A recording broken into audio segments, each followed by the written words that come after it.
Literally not A serious ആയിട്ടൊരു കാര്യം പറയാം. അതായത് ലിറ്ററലി എന്താ പറയുക, കൊച്ചിയിൽ നിൽക്കുന്ന ബസ്സിൽ യാത്ര ചെയ്യുന്നവർക്ക് ഏറ്റവും ഫെമിലിയർ ആയിട്ടുള്ളൊരു കാര്യമായിരിക്കും ഈ ഇരിക്കുന്ന കുറച്ച് പേരുണ്ടല്ലോ ബസ്സിൽ.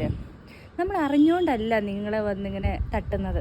അപ്പം ഇവരൊരു എക്സ്പ്രഷൻ ഉണ്ട്, എന്തോ നമ്മൾ അറിഞ്ഞു വന്ന് തട്ടുന്ന പോലെ. ഞാനിപ്പം കുറേ ദിവസമായിട്ട് നമ്മൾ സെയിം സാധനം തന്നെ ഇങ്ങനെ അനുഭവപ്പെടുമ്പോൾ ഉണ്ടല്ലോ, ഒരു കാര്യം നിങ്ങൾ മനസ്സിലാക്കണം, നമ്മളും അതേ പൈസ കൊടുത്തിട്ടാണ് ബസ്സിൽ കയറുന്നത്, പ്രൈവറ്റ് ബസ് കേട്ടോ. ഓക്കെ, അതുകൂടാതെ തന്നെ ഇവർ സൗകര്യത്തിന് ഇരിക്കുകയാണ് ചെയ്യുന്നത്. നമ്മൾ അറിഞ്ഞിട്ടല്ല നിങ്ങളുടെ ദേഹത്ത് വന്ന് തട്ടുക മുട്ടുകയൊക്കെ ചെയ്യുന്നത്.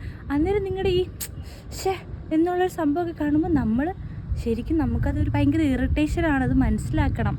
അതുപോലെ തന്നെ ഞങ്ങൾ ബസ്സുകാർ തമ്മിൽ, എനിക്കറിയില്ല, ജെട്ടി മേനയ്ക്ക് പോകേണ്ട ബസ്സും ഈ പറയുന്ന പോലെ നമ്മുടെ എടപ്പള്ളിക്ക് പോകേണ്ട ബസ്സും തമ്മിലാണ് തർക്കമല്ല, റേസിങ് എന്ന് പറഞ്ഞുണ്ടല്ലോ, എന്തിനുള്ള റേസിംഗ് ആണെന്ന് എനിക്കറിയാൻ പാടില്ല. ഇവർ സത്യം ബാക്കിൽ നിൽക്കുന്നത് ഞാനാണെങ്കിൽ ഇവർ ഒറ്റ ബ്രേക്ക് അടിച്ച് ഞാൻ ഫ്രണ്ടിൽ ആ ഡ്രൈവർ സീറ്റിൽ പോയിരിക്കും.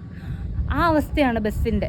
അതിൻ്റെ ഇടയിൽ ഞാൻ അറിഞ്ഞുകൊണ്ട് ബാഗോ കയ്യോ അറിയാണ്ട് വല്ല മുട്ടിപ്പോകുമ്പോൾ ഇവർ ഈ എക്സ്പ്രഷൻ കാണുമ്പോൾ ഉണ്ടല്ലോ, നമുക്കിങ്ങനെ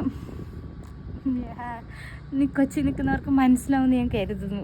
ഇത് കുറേ ദിവസം കൊണ്ട് ഇങ്ങനെ ഭയങ്കര ഫ്രസ്ട്രേഷനായിട്ട് എനിക്ക് പറയണം എന്നുണ്ടായിരുന്നു. ഇപ്പോൾ ഭയങ്കര ആശ്വാസമുണ്ട്.